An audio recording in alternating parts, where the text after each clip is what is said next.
Tom Vasel's top 100 games of all time. Some say that Tom is like a giant among men. Others say he's a little obsessed. I don't even have a top 10. Tom Vasel's top 100 games of all time. Hey folks, welcome back to another in my top 100 games of all time. Once again here at the Miami Zoo. Now, one of the things I did when I went over my list, I always look to see how many new games are added to the list each year. This year, 21 new games were added to the list. Now, incidentally, none of those new games are in this top 10 as we finish up the top half of this list. And new games often tend to come in pretty high because when I play a new game, it's like, wow, and it blows your mind. And as time goes by, they will often settle into lower numbers. And there's no way I can be like, well, next year I'm not going to like it nearly as much. But yeah, I guess that's just the nature of the beast. Now, I think some of the games that come in at a high number will stay at a high number. There's a couple games that entered the list last year at an extremely high number, and they are going to stay probably in those high numbers, but everything drops over time. Well, enough of that. Let's get to the list itself.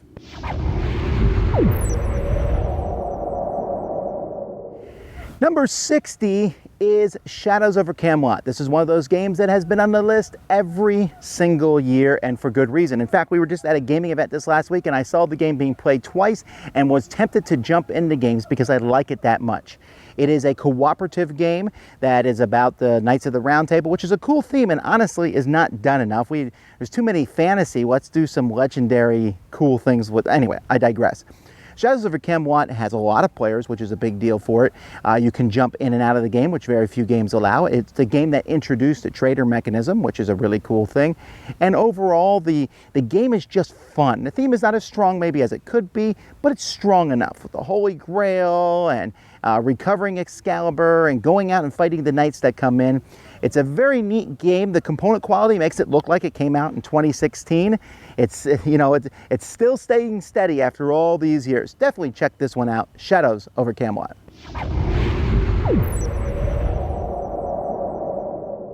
Hey, 59 has only been on my list for 3 years, but it's actually been on longer than that because I'm just talking about the second edition now, and that is Cash and Guns 2. Now, I understand that some people have opposition to this game because you're actually pointing foam guns at each other. And yeah, on the outside, you come in and you're like, what are you guys doing here? But the game is just so much fun. It's not so much the actual pointing the guns, although there is some, we pretend we're all gangsters, we point the guns at each other. But the thing about it is just the straight out trying to bluff the other person. Is there a bullet? Do you feel lucky punk type thing? And then the expansion that came out for Cash and Guns last year, and I know there's another expansion that's come out. I have not played it yet, but I'm sure I'm going to love it when I do get my hands on it. But the expansion that came out added more roles, added things, and it's such an easy game. Now, the second edition is a streamlined version of the first, and this is one of those times where it's like, hooray. They didn't make the game more complex. They made it simpler, and it still is a lot of fun. I love the artwork by John Kovalik. He does a good job on it. It's almost Munchkin-esque artwork. But the whole thing overall is just an entertaining game. And it's really funny because every time I play this game, I play with the various peoples, with groups, with grannies, with kids. And everyone just seems to have a blast as you're sitting there divvying up the treasure. The game lasts just long enough. You're like, okay, how many times can we do this? Well, 8 times, and then the game is over. So definitely an entertaining game. It almost comes close to being a party game, I think, but just a lot of fun. Cash and Guns, second edition.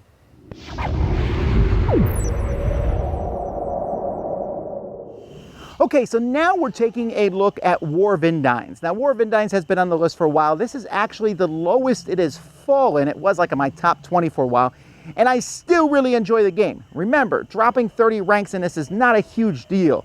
But War of Indines is a 2-player fighting game that is like Street Fighter. It actually beat out its competitor, for my list, Yomi, knocking Yomi out of the top 100. And it's a little more complicated, but what I really like about BattleCon, and whether it's BattleCon War of Indines or BattleCon Devastation, is that there's just so much variety. Now, it actually edges on the brink of being too much variety, too much going on in the game. Because when in the box there's just too much. The game itself is not too complicated, but they just add thousands of options in that box. but each character has a completely different feel. And one person comes towards you, and another person is going to stay far away and shoot you. Another person brings zombies to life. Another person has a shadow walker. Some people have familiars who fight on their behalf. And what the game also does is it has the cool concept of taking two cards, putting those cards together, and that is your attack. It's not the easiest game to teach. Well, I guess it's not hard to teach, but it's a very difficult game to master, and some of the characters are much more difficult to work with than others. But the whole thing is just a lot of fun, which is why it's still my top 100. BattleCon War of Indines or BattleCon Devastation of Indines.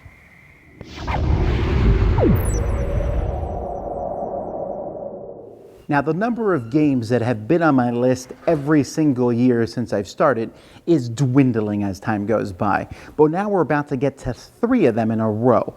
The first is Power Grid. Now, Power Grid is about running a power plant or multiple power plants and converting oil and coal and trash and uranium into energy that you then power with cities. It is an incredibly mathy game.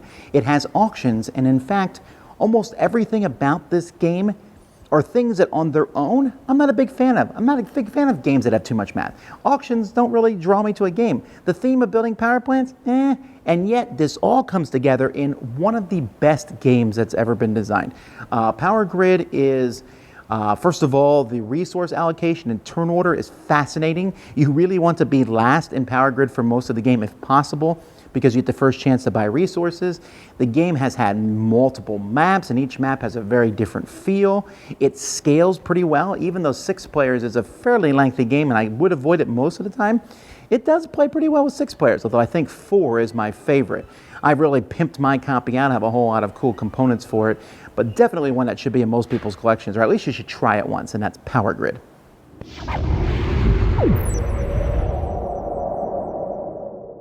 The next game that has been on my list every year since I've started doing this is Werewolf. Now, Werewolf's kind of an odd bird, right? Because Werewolf is a public domain style game. Many companies have made it. Looney Labs have made a copy, Asmodee has made a copy, Fantasy Flight has made a copy, but the best copy, in my opinion, easily is Bezier Games with Ultimate Werewolf. So many different roles. Werewolf, or as many people know it, Mafia, is a game which is, it's a party style game where a person's going to moderate, some people are werewolves, and everyone else has to guess who they are as they are slowly getting killed off. Again, this is kind of an odd game for me because it has player elimination, which is something I normally don't like in a game, but players, when they're eliminated from Werewolf, still can stick around and watch the fun. And Werewolf is one of the few games where I've sat and watched complete games of it when I wasn't involved, because it's a fascinating thing. It's a fascinating thing. It's very psychological as you watch the players, and you know, this player is going to, what are they doing this time? What's that player doing? In fact, last year, we even had a proposal for a marriage made during a game of Werewolf. And it just, when you don't want to play with too many of the special roles, but just adding in a few special roles each game is fascinating. Games can be meta. Well, last game he did this. Now he's acting this way. It's a good way to get to know other people. You will see shy people stand up and yell in a game of Werewolf. You'll see people who never shut up in a game of Werewolf. And you put all this together, it's a fascinating game. It's one I will probably never leave my collection. I bet it's in my top 100 for a long, long time. Werewolf, best version, Ultimate Werewolf.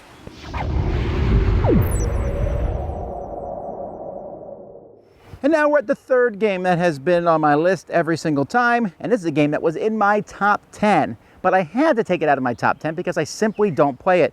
I don't even play it once a year at this point, although this year I'm going to play it at some point, because we said we were going to play it live, and that's Twilight Imperium 3. Now, here's the thing. Twilight Imperium 3 would be higher on my list if I go by just the game experience itself, but I do a lot of factors when I'm doing a top 100. I take into the fact of how often does it get played? How often do I feel like playing it? And in a long game, I don't feel like playing as often. And Twilight Imperium is 6 to 8 hours. Despite what someone will tell you, they'll come and say, no, we play games in 3 hours flat. Okay, well, first of all, it's very possible, but I don't want that experience necessarily because Twilight Imperium should feel epic. Twilight Imperium is a 4X space game. Explore, exploit, expand, and exterminate. Yeah, I got a 4, baby! But anyhow, it has plastic miniatures, there's pieces all over the place, there's 2 expansions, which if you thought there wasn't enough in the base game, there is now. You fight over a central planet, you fight over planets everywhere. It has politics, it has intrigue, it has Eurogame mechanisms in it. It is the definitive game for space epics. Now, other games have come along, like Eclipse and Exodus Proxima Centauri, and those games are both good, although Exodus is much better than Eclipse. But Twilight Imperium still kind of is the king in this area, because no one has come close to making a game where people just sit there and go, what an experience that was. And that's what Twilight Imperium does. And until Twilight Imperium stops making me have that experience, and it might maybe in years to come, but for now it's still on my list. Twilight Imperium 3rd edition.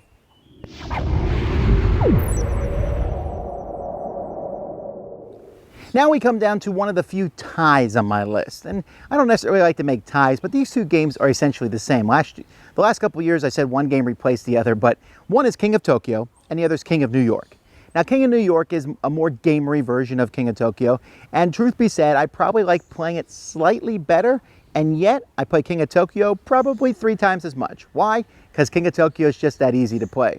And I really love the fact that they added the King of New York power-up expansion, which lets you use the King of New York monsters in King of Tokyo and gives them the power-ups for King of New York. And I know they're going to be releasing a King of Tokyo power-up expansion that's the same. And both games are essentially the same. Roll dice in Yahtzee style, fight other monsters. They're fast, they're fun, and I've had so much great success teaching them. I had some kids, I'm like, hey, you want to play this game where giant monsters are smashing each other? Yeah. I play with some other people, say, hey, you want to play a game with giant monsters smashing each other? Yes. In fact, studies have shown that 99.9% of all well-adjusted human beings like playing games where giant monsters smash each other. Honestly, if you're not doing that, then, okay, I don't know. Okay, I'm making all that up at this point, but the game is silly fun. Big cardboard standouts, chucking big chunky dice. The power-up expansions really help. I don't think King of Tokyo and King of New York would actually be in my top 100 without them. They're a great expansion because they help differentiate the monsters, but even playing with none, and I still occasionally play King of Tokyo with no expansions, it's still a really solid game, one that gives great stories, great experiences. It's one of the few games I've lost in 45 seconds, and it's one of the few games that I've won standing atop the bodies of Godzilla, King Kong, Cthulhu, and whatever other monsters. I know they're not called by those names. Great fun, King of Tokyo and King of New York.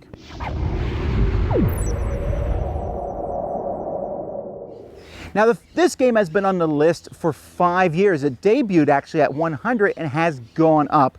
And this is a game with gorgeous artwork and a collectible card game feel, although it's not, and that is Seasons. Seasons is a game in which players are rolling dice and then using those dice to choose different actions. These actions are going to allow you to play cards on the table, to get resources to play those cards, and the cards can be combined. Now, here's the deal with Seasons. Seasons, as the basic rules go, would probably not be in my top 100. It would probably be in my top 200. But when you play with the drafting rules, where at the beginning of the game you get cards and you draft which ones you're going to have, then Seasons really elevates. Because if there's one thing I like, it's card combos. This card combined with this one will do this one. Really neat. Also, Seasons is one of my favorite games that scales well. You'll see it in my top 10 games that scale well, because I really like it with 2, 3, and 4, all the numbers of players. I've taught this game many times, and each time it flows really well. Now, there is a chance you will run into a player who has analysis paralysis, and I've seen them ruin a couple games of Seasons because there's a lot going on. So I'd be cautious maybe who I play Seasons with, but there's 2 expansions for Seasons. I don't think either one is necessary, but they do add more cards, and more cards is not a bad thing. But just each time I play this game, I'm thinking, okay, what am I going to do here? How am I going to make this card work with that card? I'm going to go after your opponent, because you do in this game. It's not the kindest of games, but the gameplay overall is just so entertaining and so fulfilling. And on top of that, a really vibrant, beautiful universe in the artwork. Definitely one I enjoy. Seasons.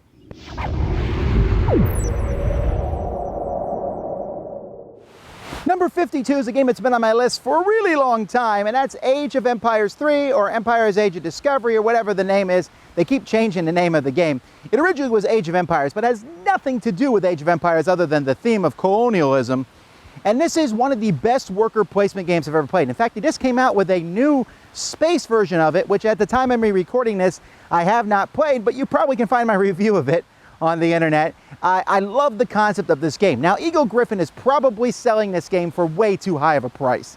It's a very expensive. They made this big deluxe version of it, but there is a lot of copies out there, so maybe you can find one for an inexpensive price, because this game is so fun. You have workers that you are placing out in different spots, but the workers are of different types. There's captains and merchants and missionaries and discoverers, and depending on where you place them, you can get bonuses with them. For example, when you send a missionary over to the New World, instead of getting one person there, you'll get two. And I really enjoyed it. There's technologies in this game, and the game just has an area control aspect to it. So it's worker placement and area control. It's a great combo. It doesn't take that long. It looks amazing on the table. It's a lot of fun, like I said. I know it's kind of a hefty price at this point, but it's one that's in my collection. I'm really happy to have it when I bring it out. People who might be normally opposed to a dry Euro game might say, "Ooh, what is all these miniatures? These look interesting," and they end up having more fun than they think that they should. Definitely check it out. Empire's Age of Discovery.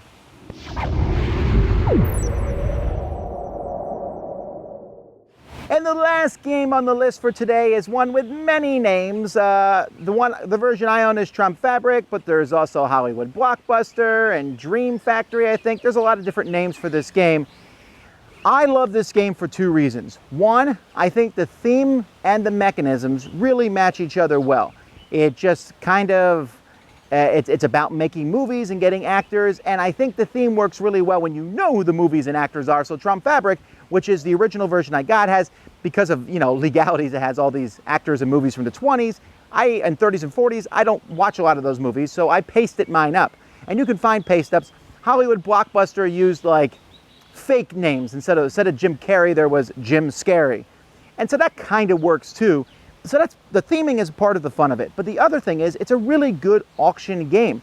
In this game, you are essentially bidding on different things, trying to win different sections and add actors and directors and different people to your movies.